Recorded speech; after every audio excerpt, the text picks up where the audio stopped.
InsyaAllah.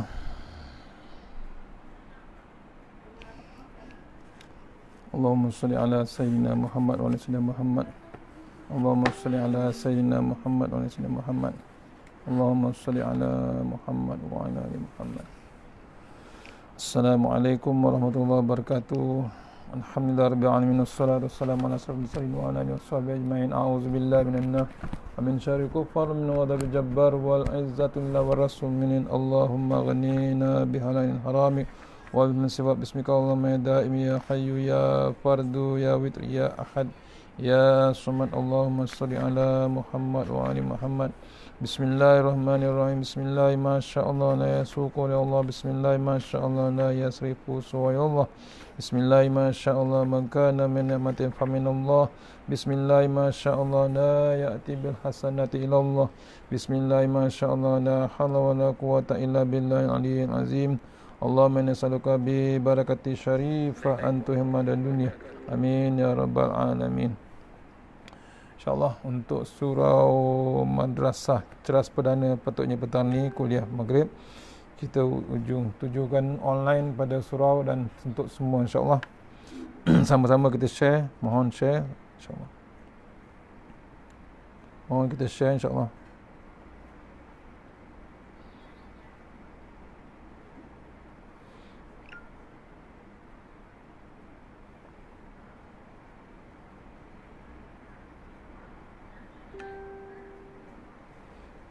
Mohon kita share insyaAllah.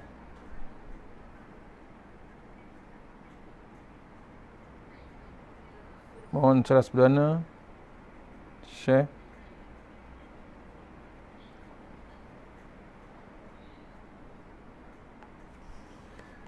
Ceras Perdana, surau Ceras Perdana madrasah, mohon kita share.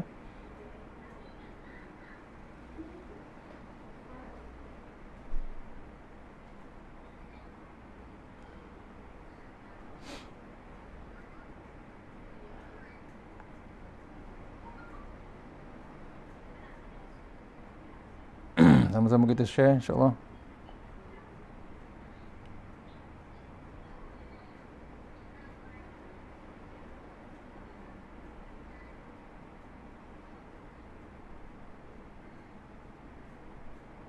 Saya share pada audio kuliah insyaAllah. Audio kuliah Wakil Negeri Sembilan insyaAllah.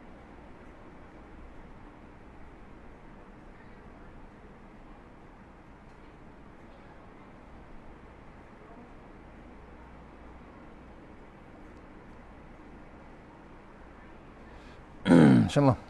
Assalamualaikum warahmatullahi wabarakatuh. Kita sambung terus dalam kuliah tersebut. Ayat 37. Sambungan pagi tadi insyaAllah. Al-Baqarah ayat 37. Daripada nota My Quran Time insyaAllah. Sama-sama kita baca. A'udzubillahi minasyaitonirrajim. Bismillahirrahmanirrahim.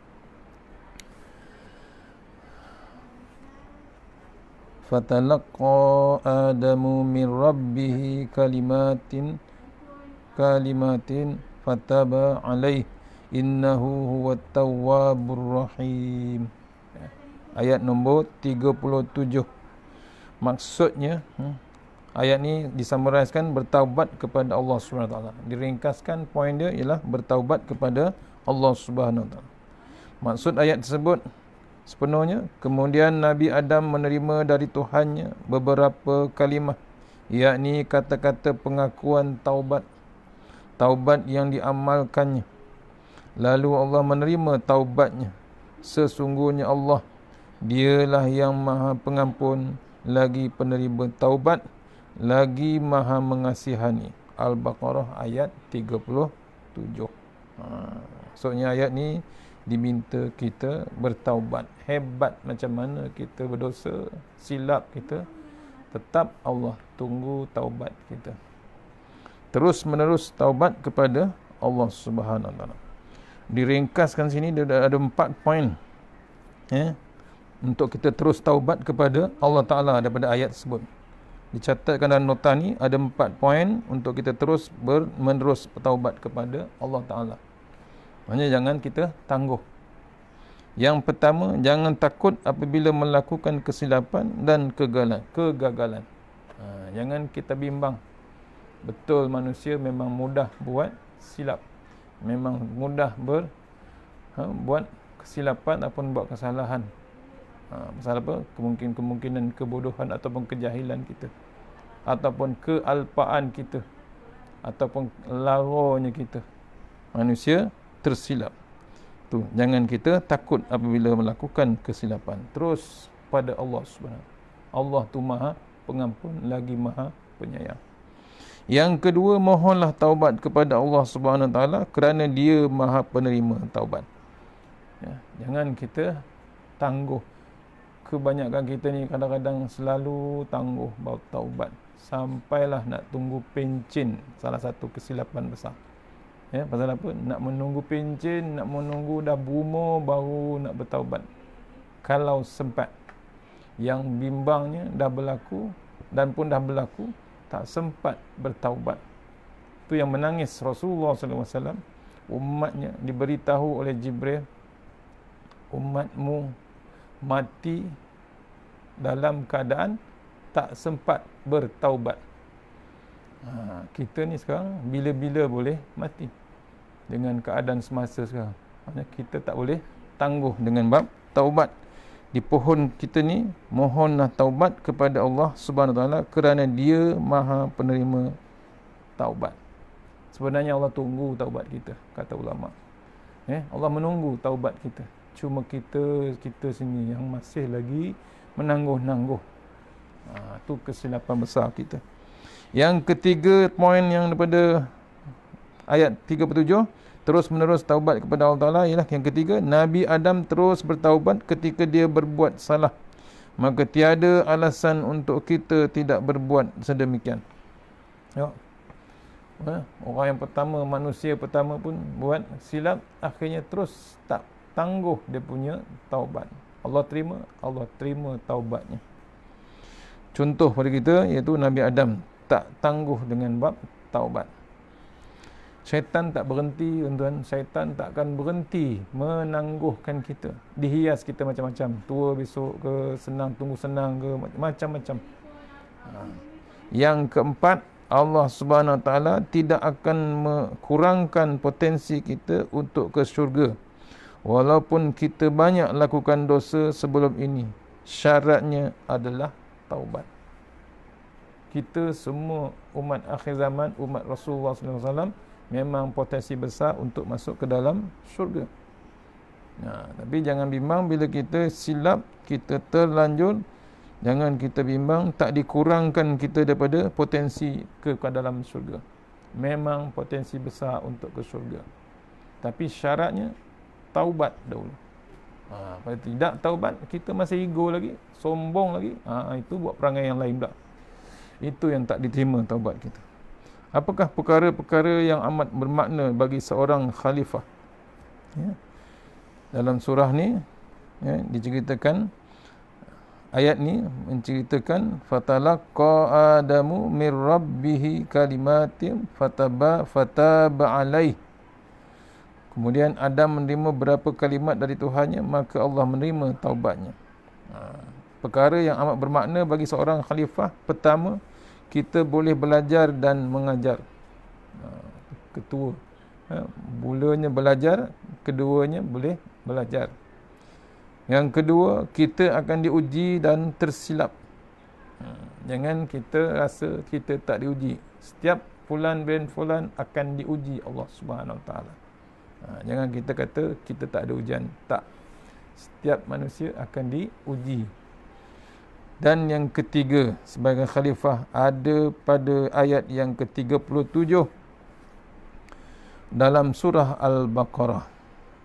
Maksudnya sebagai seorang khalifah, kita ada ditulis dalam surah Al-Baqarah ayat 37, yang mana Nabi Adam menerima dari Tuhannya beberapa kalimah, diajarkannya, diamalkannya, lalu Allah menerima taubat. Sungguhnya Allah dialah yang Maha Pengampun, penerima taubat. Tiga poin amat bermakna kita sebagai seorang khalifah di dunia ini. Ayat itu adalah rahsia penting yang kita perlu ambil perhatian. Pertama, kita boleh belajar dan mengajar. Dua perkara ini adalah kekuatan untuk melengkapkan lagi potensi. Kita juga perlu belajar dan mengajar. Inilah yang akan melonjak potensi kita kepada seorang khalifah. Ini juga akan diakui, yang diakui oleh para malaikat terhadap kelebihan yang ada pada kita sebagai makhluk Allah Subhanahu Wa Taala, iaitu manusia. Tak sama dengan malaikat. Takat tu ilmu dia, takat tu. Tapi manusia boleh belajar lagi, tambah lagi ilmu, selongkar lagi Quran, lagi hebat ilmu. Kemudian boleh lagi kita mengajar pula. Tu kelebihan makhluk manusia. Yang kedua poin tadi, kita akan diuji dan tersilap. Kita akan diuji dan tersilap, maksudnya sebagai khalifah seperti mana malaikat dan iblis. Kita juga akan diuji dan boleh menjadi gagal. Mungkin ada yang bertanya, adakah kegagalan itu satu potensi? Sebenarnya kegagalan itu penting sebagai tanda aras terhadap sesuatu ilmu yang dimiliki. Gagal seseorang itu pasal apa? Sebagai ceiling point ataupun tanda aras level kita, hebat mana kita punya ilmu, ngaji sampai mana kita. Mengapa? Ini kerana kegagalan akan mendorong kita untuk meningkatkan ilmu secara mendalam dan lebih memahami apa yang dipelajari. Bila gagal satu peperiksaan, kita akan cuba lagi dan kita lagi hebat untuk mempelajari dan mengingati lagi. Tu ilmu. Ketiga, bertaubat. Poin yang ketiga, kita disuruh taubat. Selepas menemui kegagalan, apa yang perlu kita lakukan ialah bab taubat. Jawapannya, kita perlu kembali kepada Allah Subhanahu Wa Taala. Apabila kita belajar dan mengajar, diuji dan tersilap, kita akan berasa, ya Allah, aku ini ada banyak kekurangan. Maka apabila kita berterusan bertaubat, itu akan menjadikan kita semakin banyak dibantu oleh Allah Subhanahu Wa Taala untuk menjadi seorang pemimpin. Jangan kita bimbang pasal apa? Allah tu Maha Pemelihara. Allah tu Maha Penolong. Ada dalil? Ada. Iyyaka na'budu wa iyyaka nasta'in. Sadaqallahu azim. Nasta'in. Yang kita baca Al-Fatihah satu hari 17 kali. Kita kadang-kadang tak perasan. Tak perasan yang menolong kita tu, yang Maha Penolong. The best friend. Best friend forever, kata Ustaz Fazrul. Best friend forever maksudnya apa? Kita akan ditolong dan senantiasa akan diperhatikan Allah Subhanahu Wa Taala. Syaratnya kita balik kepada Allah Subhanahu Wa Taala. Pasal apa? Tempat bergantung kita bukan pada makhluk. Pergantungan kita kepada Allah Subhanahu Wa Taala. Dalilnya, Qul huwallahu ahad, Allahus samad. Tu.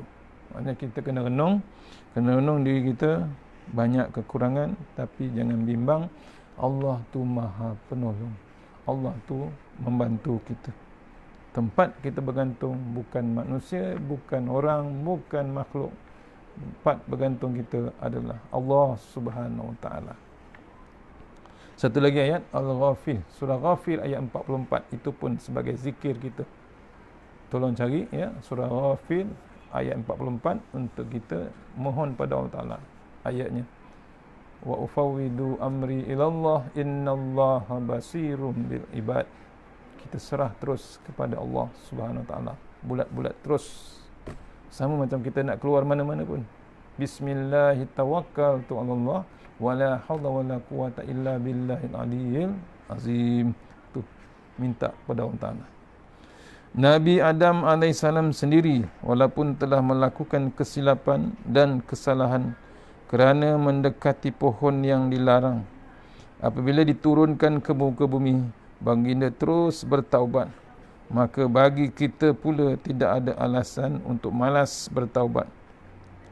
Kerana dalam ayat tersebut telah dinyatakan, innahu huwat tawwabur rahim. Sesungguhnya Allah Maha penerima taubat lagi Maha penyayang. Allah tu menerima taubat kita lagi Maha penyayang. Sayangnya Allah Ta'ala pada kita. Macam-macam diberikan nikmat kepada kita. Tu kita boleh tengok contoh Nabi kita, Nabi Adam yang silap terus mendekati pohon yang dilarang oleh Allah. Bila diturunkan di muka bumi, bagi dia terus bertaubat. Kita ni jangan tangguh dengan bab taubat. Mudah-mudahan kita jadi hamba yang senantiasa bertaubat. Mohon kepada Allah Subhanahu Wa Taala untuk kita bertaubat. Dalam kitab lama ada diceritakan, ceritakan silap saya bab taubat.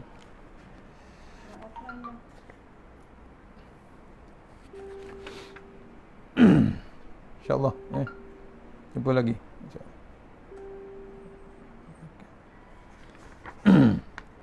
Dalam kitab lama masih diceritakan bab taubat, insyaAllah. Tak silap saya muka surat 97. InsyaAllah. Sekejap saya cari.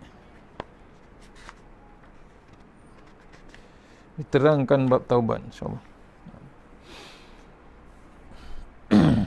Dalam bab 9 kalau kitab Tanbihul Ghafilin, insyaAllah.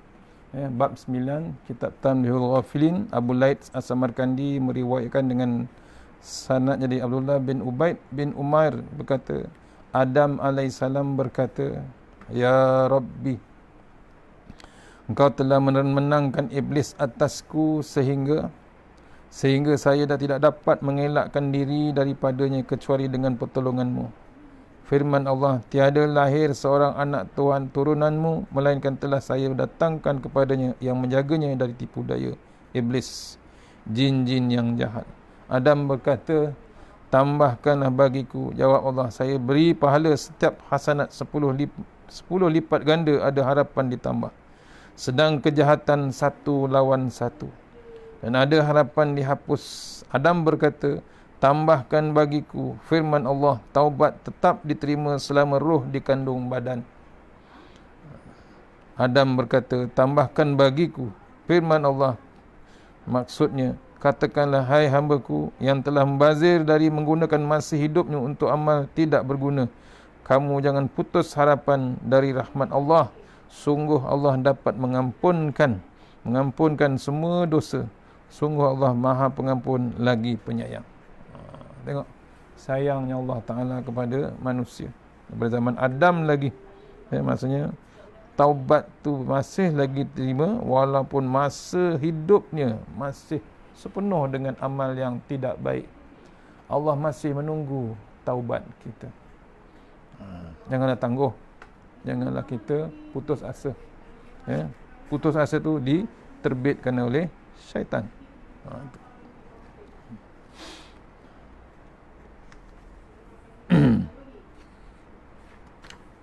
Balik pada kitab tadi, balik pada nota Quran.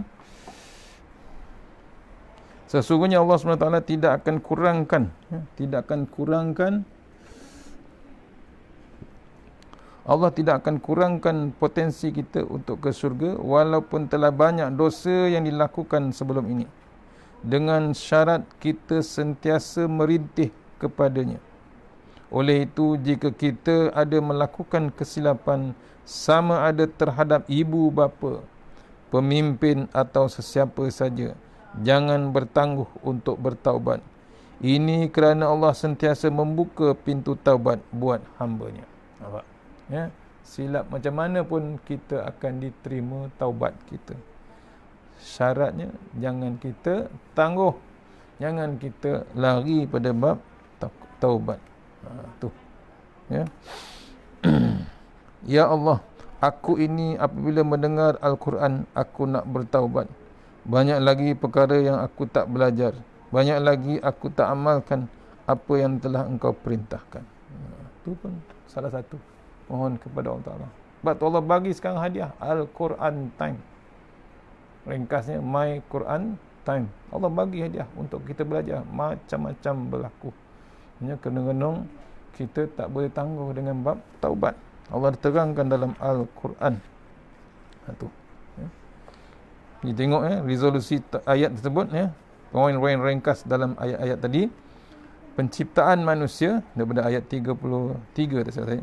Penciptaan manusia dan penguasaannya di bumi adalah terbaik daripada Allah SWT, telah dirakamkan dalam Al-Quran. Maksudnya kejadian manusia ni dah direkodkan dalam Quran adalah satu kejadian yang terbaik yang dirakamkan di Allah Ta'ala di dalam Al-Quran. Satu ciptaan yang hebat daripada Allah Subhanahu Wa Ta'ala. Kita ni, kejadian kita ni. Manusia yang kedua, manusia telah diberi penghormatan yang tinggi sebagai khalifah berbanding dengan makhluk yang lain. Hebatnya manusia. Nampak? Allah sayang kita. Dia nak kita jadi khalifah di dalam dunia ni.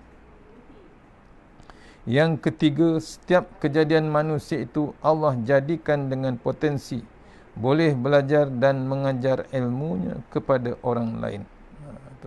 Manusia ni ada panduan, dia boleh belajar, dia boleh jadi panduan pada orang lain, dia boleh jadi teladan, boleh pula mengajar orang lain. Allah, tuan. Sebab tu Nabi selalu pesan, sampaikan walaupun satu ayat.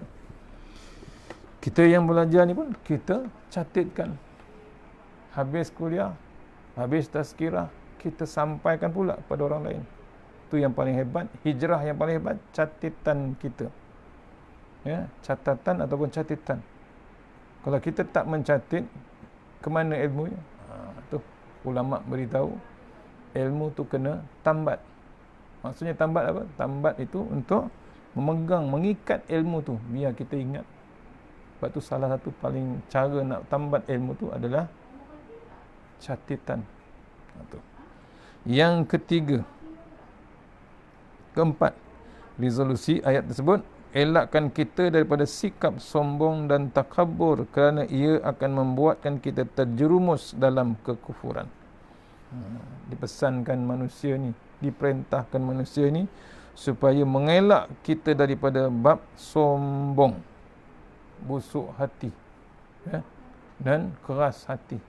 Hati macam batu, tak boleh terima Quran, lagi pelik, lagi dahsyatlah. Hati yang tak boleh nerima Quran lagi dahsyat. Hanya kena renung kita, jangan kita sombong dengan ayat Allah Ta'ala ataupun takabbur, kerana ia membuatkan kita terjerumus ke kufuran, dalam kekufuran. Yang seterusnya, summarize pada ayat ini, uruskan syaitan dengan cara yang terbaik untuk membuktikan pertanyaan malaikat kepada Allah mengenai potensi manusia sebagai khalifah adalah silap. Uruskan syaitan dengan cara yang terbaik untuk membuktikan pertanyaan malaikat kepada Allah mengenai potensi manusia sebagai khalifah adalah silap. Malaikat tak yakin dengan khalifah yang Allah lantik, iaitu manusia. Bimbang malaikat. Tapi Allah jawab, Allah Maha mengetahui. Yang akhir sekali, apabila kita melakukan kesilapan, dipesan kita cepat-cepatlah bertaubat. Allah akan menerima taubat kita walaupun segunung dosa kita telah lakukan. 6 poin daripada ayat tersebut. Allah takkan terbiar kita. Allah tunggu taubat kita. Sebab tu jangan kita buang masa, jangan kita tangguh dengan bab taubat. Kita terus sikit, sentuh sikit bab ayat yang seterusnya, iaitu ayat 38 hingga 48 Al-Baqarah lagi. Kita tengok ayat 38, 39, kisah Adam dan Hawa yang tinggal di syurga dan sikap syaitan terhadap mereka. Ayat 40 hingga 43 menceritakan perkara yang dimintakan daripada Bani Israel.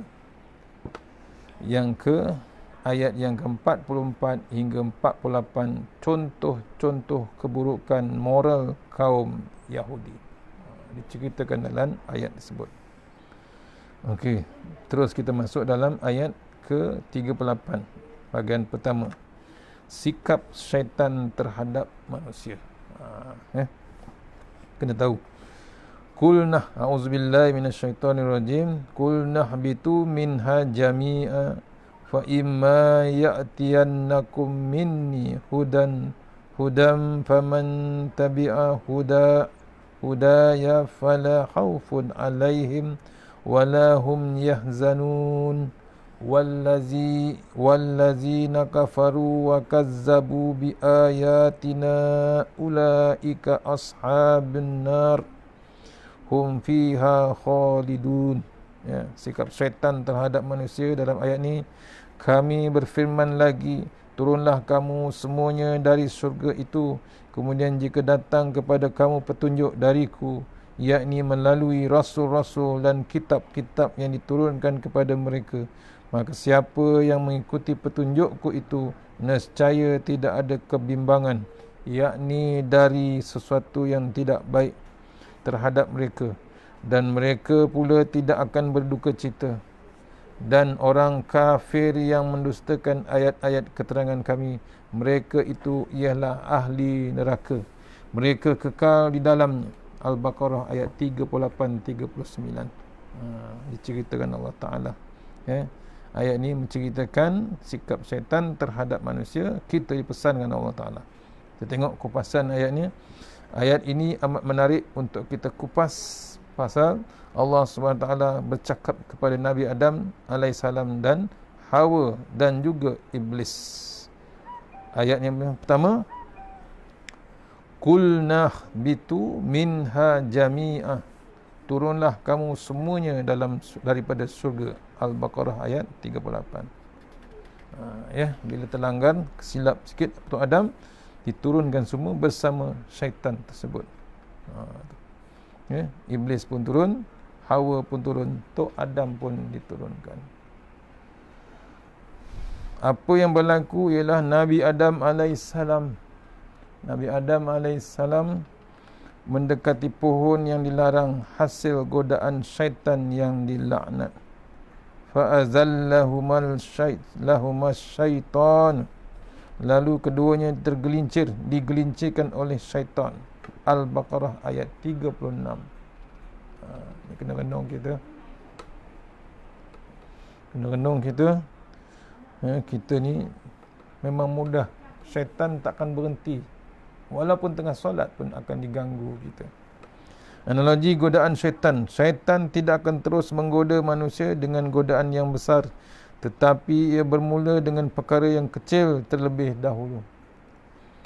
Misalnya begini, syaitan mahu seorang bekerja mencuri uang sebanyak 1 bilion dari tabung syarikatnya, contoh. Tetapi syaitan tidak akan terus memujuk pekerja itu terus saja mencuri sejumlah wang besar itu, kecuali bermula dengan mengambil barang-barang syarikat dahulu.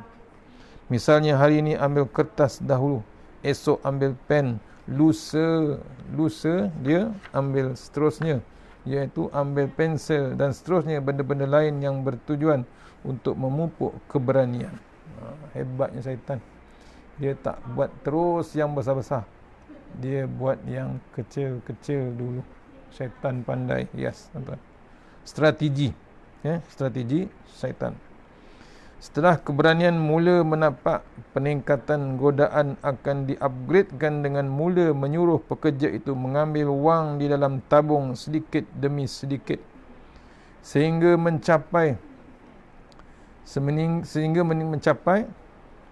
tercapai misi yang dirancang. Lihat betapa liciknya syaitan menggoda dan manusia. Justru waspada dan berdoalah agar kita dilindungi dan diberi hidayah yang berterusan hendaknya, insya-Allah. Sebab tu syaitan tak berhenti, tuan-tuan. Dia akan strategizkan, bahasa sekarang, dia akan strategizkan kita tidak terus buat benda yang besar. Kecil-kecil dulu. Konsepnya kecil-kecil, sikit-sikit, lama-lama jadi bukit. Ya? Sikit-sikit dia lama jadi berani dia. Waktu dia boleh buat sampai ke berbilion-bilion. Contoh, bagaimana mahu menguruskan godaan syaitan ini, Allah Subhanahu Wa Taala berfirman, fa imma ya'tiyannakum minni hudam faman tabi'a huda ya fala khaufun alaihim wala hum yahzanun. Kemudian jika datang kepada kamu petunjuk dariku melalui rasul dan kitab-kitab yang diturunkan kepada mereka, maka siapa yang mengikuti petunjukku ini nescaya tidak ada kebimbangan, yakni dari sesuatu yang tidak baik terhadap mereka. Mereka pula tidak akan berduka cita. Al-Baqarah ayat 38. Ni petunjuk yang Allah bagi.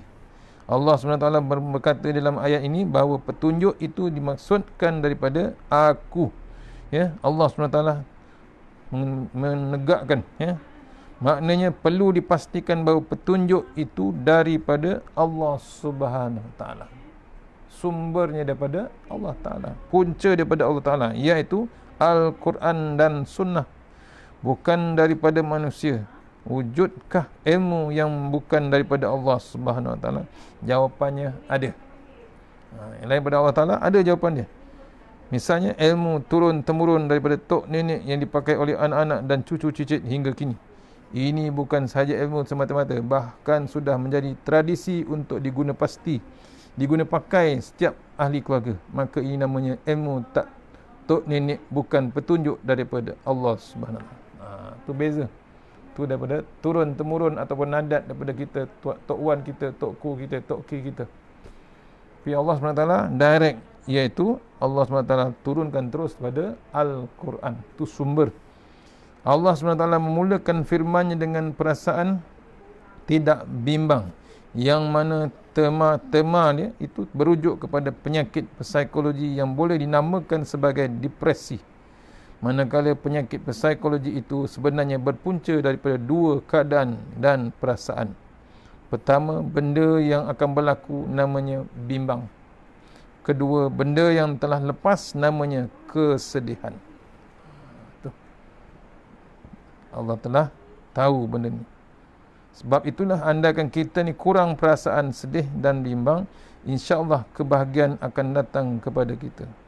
Tetapi mana mungkin selagi kita berada di dunia, kedua perasaan itu akan hilang, kecualilah apabila kita telah berada di syurga. Itu memang ada semua orang. Maka benarlah janji Allah SWT, yakni akan menghilangkan perasaan bimbang apabila seorang itu mengikut petunjuk dan hidayah daripada Allah SWT. Wala hum yahzanun, dan mereka pula tidak akan berduka cita. Pasal apa? Mengikut petunjuk Allah Subhanahu.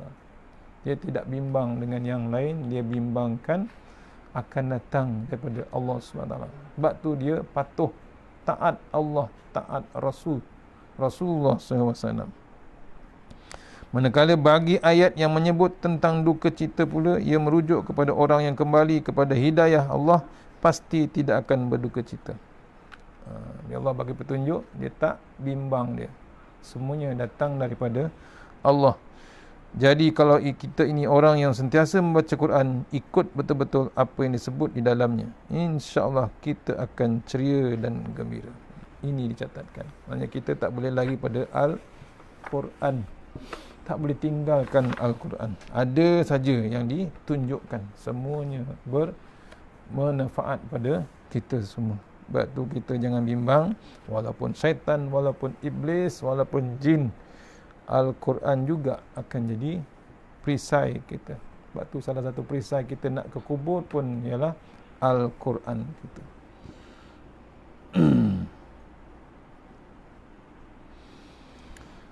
Sikit lagi masuk ayat yang ke 39. Ya, habiskan satu ayat ni. Orang kafir yang mendustakan ayat Allah Subhanahu Wa Taala. Apa ayat dia? A'udzubillahi minasyaitonirrajim. Wallazina kafaru wa kazzabu biayatina ulaika ashabun nar hum fiha khalidun. Dan orang kafir yang mendustakan ayat-ayat keterangan kami, mereka itu ialah ahli neraka, mereka kekal di dalamnya. Al-Baqarah ayat 39. Ini dah dalil ni. Kita jangan bimbang lah orang kafir dan macam tu. Ya, maksudnya kita kena renung. Kupasannya Allah SWT memberikan ancaman kepada orang yang ingkar, mendustakan Rasul, tidak beriman dan tidak beramal soleh, di mana mereka akan bersahabat dengan neraka serta akan kekal di dalam untuknya selama-lamanya. Allah kata. Sebab tu kita jangan terikut sangat. Ya, pasal masuk neraka tak mati-mati, kekal selama-lamanya. Masuk syurga tak mati juga, tapi alhamdulillah kita kekal, tapi tak perit, tak azab. Di dalam neraka penuh dengan kebimbangan, di mana badan yang dibakar akan menumbuhkan kulit yang baru, kemudian akan dibakar lagi hinggalah sampai bila-bila. Nampak? Perit dan azab. Justru isi penting ayat ini ialah mengenai manusia yang degil dan kufur, di mana kedua-kedua orang golongan manusia ini jenis yang tidak bersyukur dengan hadiah yang Allah Subhanahu Wa Taala berikan padanya, bahkan ingkar dengan hidayahnya. Dari bagi hadiah dan dibagi jalan petunjuk, tapi ingkar, ya, ingkar untuk mengikutinya. Bila disampaikan perkara sebenar, mereka mendustakan. Bila diberikan Quran, didatangkan Rasul dan hidayah daripadanya, Allah SWT, mereka berkata, ia tidak penting. Asyik Quran saja. Tu. Kadang-kadang ada, bukan orang kafir, yang Islam pun sama juga. Bila tunjuk Al-Quran, menyampah dia. Ni, ya. Kononnya rigidkan mind kita. Ya. Kononnya kolot. Ada juga macam tu. Ya, pasal apa? Menyibuk. Bahasanya perkataan seiringkan menyibuk, ya. Quran ni menyibuk. Tu pun masalah besar juga. Bukan yang kafir. Yang kafir confirm lah. Yang hebat ni yang tidak kafir, yang Muslim. Masalah besar tu dengan Allah Subhanahu Wa Taala. Tak nak pun refer, mengaku inna dina indallahil Islam. Ya, nak jadi orang bertakwa, tapi tak ikut. Walau dah ditunjukkan dalam Quran. Ayat inilah yang keluar dari mulut mereka, ya. Orang yang berkata begini adalah dari golongan yang kufur dan mendustakan. Orang begini kalau dapat salah satu hadiah, mereka akan berkata begini, alah, hadiah ni lah, hadiah ni aja, kenapa tak ada yang lain? Dia tak tahu nak bersyukur. Tu payah tuan-tuan. Ini orang yang hebat, ya, mengenai bab kekufuran. Mereka inilah jenis yang mendustakan dan tidak tahu bersyukur. Akhirnya mereka jugalah yang menjadi pemegang geran neraka yang akan selamanya kekal di dalam situ. Allah, tak payahlah kita. Ya, tu yang kita selalu minta kepada Allah Taala lepas solat. Allahumma ajirna minan nar, Allahumma ajirna minan nar, Allahumma ajirna minan nar. Minta kepada Allah Taala supaya kita dijauhkan daripada pintu-pintu neraka. Kalau dapat 7 kali ulama bagi tahu. 7 kali menyebut dalam kitab Tanbihul Ghafilin ditulis, dicatatkan ada 7 pintu neraka sedang menunggu kita. Waktu tuan-tuan dipesankan Tuan Guru Datuk Ismail Kamus selalu memesan kami, antaranya doa dia 9 doa. 9 doa yang kena amalkan. Yang pertama, Allahumma tawwil a'marona. Ya Allah, panjangkanlah umur kami. Untuk apa umur panjang? Untuk kita utilize betul-betul, untuk kita gunakan betul-betul umur kita. Tak semua orang umur panjang. Umur panjang maksudnya apa? Walaupun umur dia 50 tahun, umur dia 60 tahun, 70 tahun, panjang tu je. Tapi umur tu dia diberkati. Kadang umur 90 tahun, 100 tahun tak diberkati, masih lagi lara, masih lagi tak menyimpang daripada Islam, nak mengelak daripada Islam. Umur yang panjang untuk kita utilize betul-betul jadi hamba Allah Subhanahu Wa Taala. Yang kedua, minta Allah Taala sihatkan badan kami, wasahih ajsadana. Minta Allah sihat. Sihat untuk apa? Sihat untuk beribadat kepada Allah Subhanahu Wa Taala. Badan sihat, waktu hati-hati bab makanan, jaga pemakanan kita. Yang ketiga, minta Allah Ta'ala wa nawwir qulubana. Minta Allah Ta'ala terangkan hati kita. Mohon Allah terangkan hati kita, ada program Quran, ada majlis ilmu, senang kita nak menghala ke sana. Apalagi dengan sembahyang, apalagi dengan ibadah, apalagi dengan majlis Quran, majlis ilmu. Yang keempat, mohon pada Allah Ta'ala tetapkan iman kita. Wasabbit imanana, minta Allah tetapkan iman. Jangan dibolak-balikkan kita, jangan diturunkan terus. Kemudian yang ke 1, 2, 3, 4. Yang kelima, elokkanlah amalan kami ya Allah. Wa ahsin a'malana. Minta kita elokkan amalan kita. Maksudnya dah buat yang fardu, kita tambah pula yang sunat. Yang sunat jadi biasa 2, kita tambah jadi 4. Biasa duha 2, kita tambah lagi jadi 4. Meningkat amalan kita. Yang ke seterusnya, minta luaskan rezeki kami. Wa wasi' arzaqana. Mohon kepada Allah Ta'ala luaskan rezeki. Maksudnya bukan harta benda, tu semuanya. Maksudnya nafas kita, perjalanan kita, ada bab rezeki. Yang ke 7, 8, 9. 7, dekatkan kami kepada kebajikan. Wa ilal khairi qaribna. Maksudnya kita didekatkan, minta Allah Ta'ala dekatkan, buat benda yang baik. Bukan dekat lagi, kita jangan tangguh bab kebaikan. Dah berumur lah macam ni, apa lagi kita nak teruskan, iaitu bab kebaikan kepada Allah Ta'ala. Yang ke-8, jauhkan kami daripada kejahatan. Minta Allah Ta'ala jauhkan kita daripada kejahatan. Jangan kita dekat lagi dah berumur, dah panjang umur, tapi masih lagi nak buat kejahatan, masalah besar itu. Dan akhir sekali, minta Allah Ta'ala tunaikan hajat kami. Minta Allah Ta'ala, minta, sebab tu kita minta doa, minta Allah Ta'ala sampaikan hajat kita. 9 doa. Pertama, panjangkan umur. Kedua, sihatkan badan. Ketiga, terangkan hati kita. Keempat, tetapkan iman kami. Kelima, amalan kita dielokkan. Minta lagi, keluaskan rezeki kita. Yang keenam, ketujuh, dekatkan kita kepada kebajikan. Yang ke-8, jauhkan kita daripada kejahatan. Yang ke-9, tunaikanlah hajat kami. 9 doa kita mohon kepada Allah Ta'ala. InsyaAllah takat tugut malam ni, kita sambung esok di subuh. InsyaAllah lepas subuh Al-Baqarah, nota My Quran Time. Kita sudah hangi surah Al-Fatihah. Alhamdulillah. Iyyaka na'budu wa iyyaka nasta'in. Ghairil maghdubi 'alaihim waladdallin.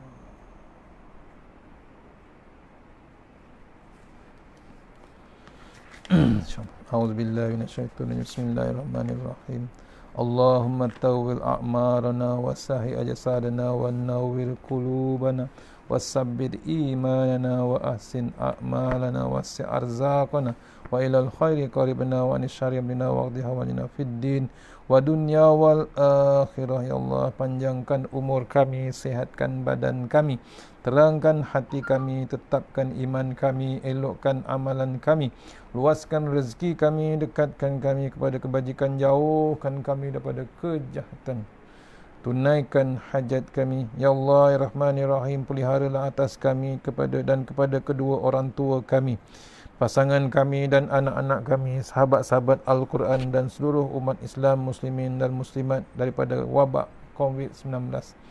Ya Allah, ya Rahman, ya Rahim, kami mohon kepadamu, berikanlah afiat kepada kami daripada bala bencana ini dan penawar dari segala masyarakat penyakit.